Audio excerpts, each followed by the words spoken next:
I wish there was just more compassion. No, we don't want to make something difficult. We just want to be acknowledged. My daughter was a victim, and she's being punished.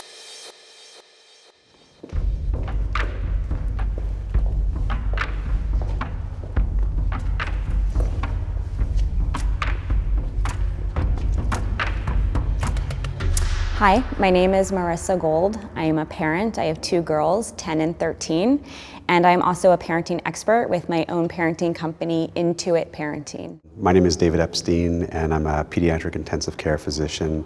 I'm Gary Schliffer. I'm an internal medicine physician. I'm Bob Sears. I'm a pediatrician. I guess my greatest passion is just to help encourage full, complete, informed consent for vaccinations. I'm also Marissa. By trade, I am a designer. I am also an activist and a mother. I'm Melissa Floyd, and I would consider myself an informed consent advocate. I just want to make sure this conversation can be open for people and continue to inform people and to listen to everyone and understand why we each come to our opinion on this. The first statement is, I am vaccinated.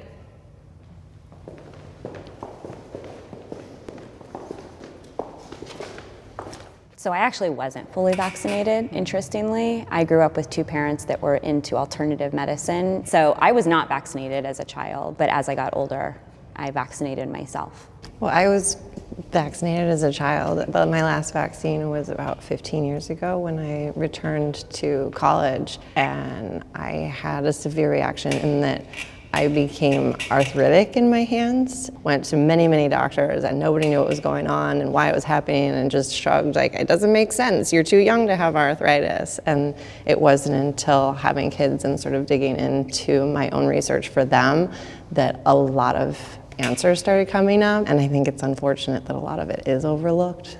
For me, I'll continue to get vaccinated regardless of the risks, because I've seen too many things on the other side. I've seen kids, come into the ICU and die from getting the flu. I've always felt like the risks are far outweighed by the benefits of getting the protection.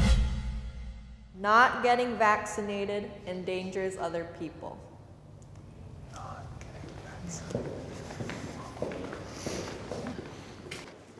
I will acknowledge, of course, as a pediatrician, I know vaccines work.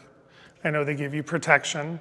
They vary greatly in what that protection is. It's not like 100% magical shield over you completely. But I do acknowledge there are some vaccines like the measles vaccine and the chickenpox vaccine that honestly, if you don't get those vaccines, yeah, you do risk catching the disease and passing it to others. It's such a complicated topic, vaccines, and you're starting to get micro with each individual vaccine, and definitely the question was talking about the big picture, and I think, yeah, if you get micro, probably some of these vaccines. I think when you're giving kids medication, you have to get micro about it. I don't think it's doing your kids any service to just say vaccines are all made the same and they're all safe and healthy and good for you, that everybody's benefiting from it, because that's false. It's not true. But we study them before we release them to the public. We study them so we do know they're safe. That's the thing, is we safe-ish. Well, they're safer. Being an intensivist, I see the worst of the worst. And so seeing the other side of kids who don't get vaccinated, I saw a kid walk in with meningococcemia, which I haven't seen in decades. He had all 4 limbs cut off. They had to be amputated because it was all dead tissue. You forget how bad things were before we had vaccines.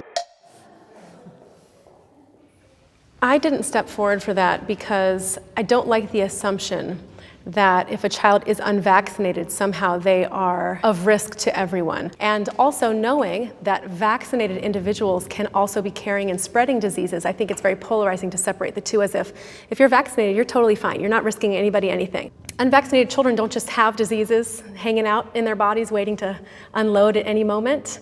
Anybody could be spreading diseases, especially things like polio and pertussis that are not completely covered by the vaccine. I'd do anything to keep my child safe.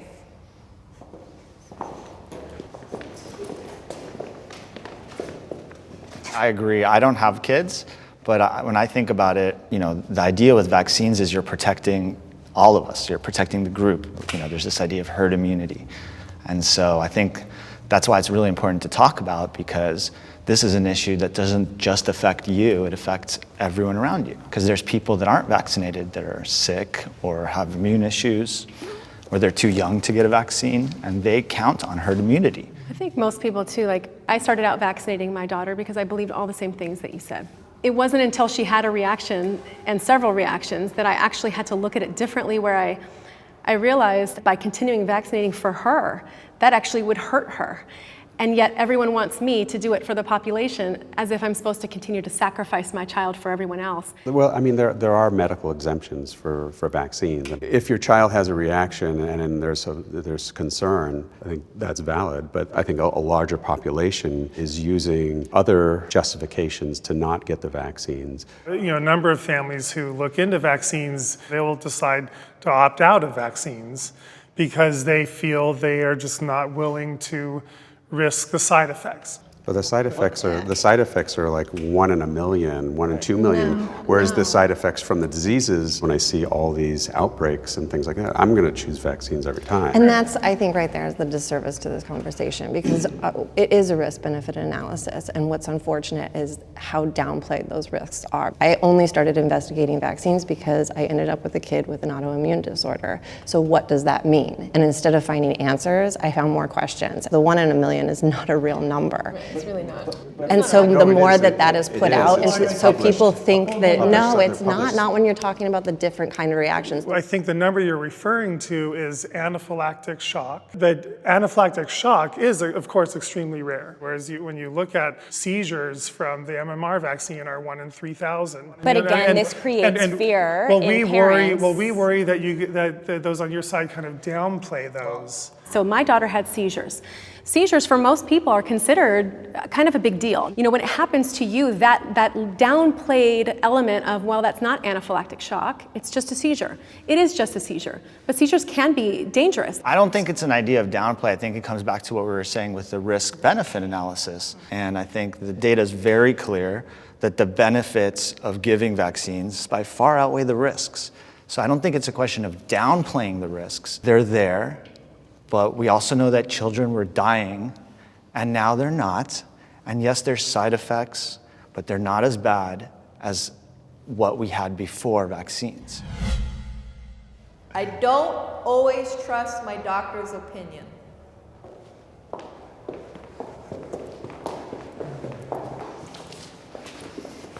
Anytime anyone, whether it's a teacher, a friend, something I read online, my mom, you know, the doctor, anytime anyone tells me, oh, you should do this, especially if it has to do with their health, I'm going to do research. And I would be careful about saying it's that I don't trust my doctor, but that trust has been developed over time. And so I would say in the early years when my children were very young, when they would say, this is what we recommend, yes, of course there were times where I got a second opinion or did the research on my own and asked the questions. And I think that as parents, we have to do that. Well, it's hard to trust someone who sees your child for 10 minutes twice a year. In the end, parents know their children best. And that little office visit where your pediatrician looks at your child, he does not know your child the way you know your child. So it's really hard for whatever recommendation he's making to be really based and individualized for your kid. So if you were to come to your doctor and say, hey, my child's acting differently after this well visit appointment, something's wrong, you want them to trust that you have an established relationship and listen to you and hear you and understand that as a mother, just because you don't have the DR in front of your name, it doesn't make your opinion somehow less valuable. Yeah, I mean, I think like anyone, doctors are fallible and they don't know everything. And I think it's very important, like you were mentioning, to have a really strong doctor-patient relationship. I think that's really hard in today's 10-minute appointment age, you know, it makes it really difficult. But like as a young doctor, I think there's a lot of distrust when it comes to physician recommendations. It sucks because, you know, you spend decades training and learning and your heart is in this place where you want to like be of service to people, and then you're not trusted. But, you know, to answer the question, you shouldn't just blindly trust anyone's opinion, your doctor or anyone. Ironically, the doctors are the ones that... Well, I trust my physicians. My daughter has epilepsy, And in March, she was also diagnosed with juvenile idiopathic arthritis. I went to the rheumatologist, and the rheumatologist said, we're going to put her on methotrexate.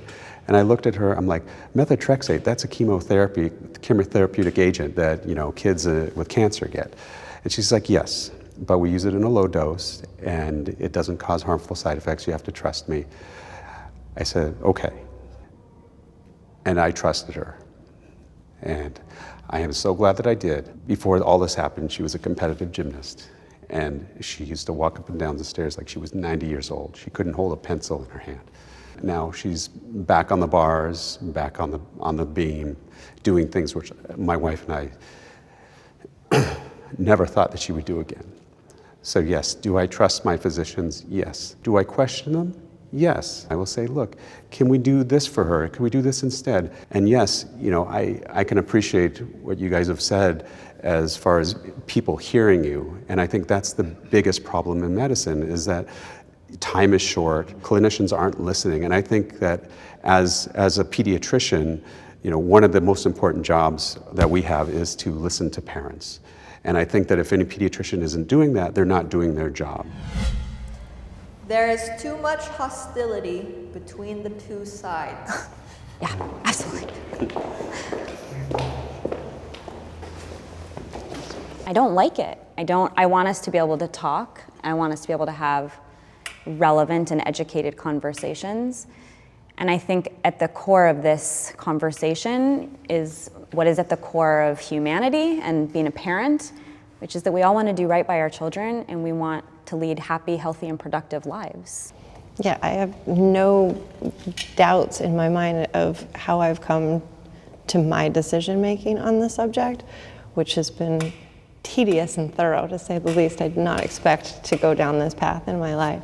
But I have people who won't be friends with me, who I've had death threats on social media. I might not even be able to send my kids to school, depending on how legislation changes, because of the way I think. It's insane to me how hostile this has become, and it's not doing a service to research and science moving forward, and just the overall dialogues we have in our culture, whatever the subject. What I think is lacking in this debate or conversation is really compassion from the pro-vax side, or pro-mandate side, I'll say. The people who refuse to acknowledge that vaccine reactions are happening, or that the things that happened to my daughter were connected because maybe it was just a coincidence and I just needed something to pin it on. You are socially isolated. You can be isolated by your family, isolated by the medical community, isolated by society as a whole, because they assume you're unintelligent, uneducated, and irrational. I wish there was just more compassion, that no, we don't want to make something difficult. We just want to be acknowledged. My daughter was a victim, and she's being punished.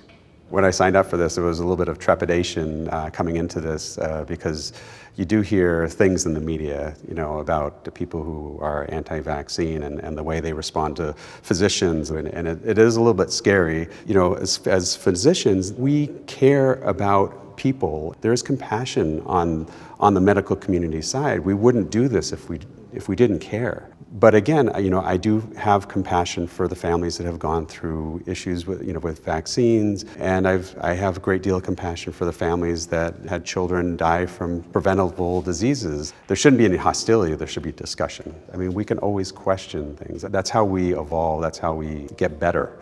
If we didn't question anything, we'd be still in the dark ages. So.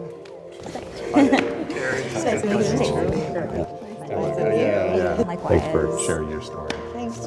Doctor? It was a pleasure. It's a pleasure, Doctor. We gotta kind of see you around, yeah. Hey guys, I'm Kendra. I'm Erin, and we're from Jubilee Media. Thank you so much for watching this episode of Middle Ground. We try to encourage radical empathy in our work, so we're very appreciative that you took the time to watch one of our videos. Make sure you let us know what you think in the comments below. Also make sure to subscribe, follow us on Instagram, and we'll see you next time.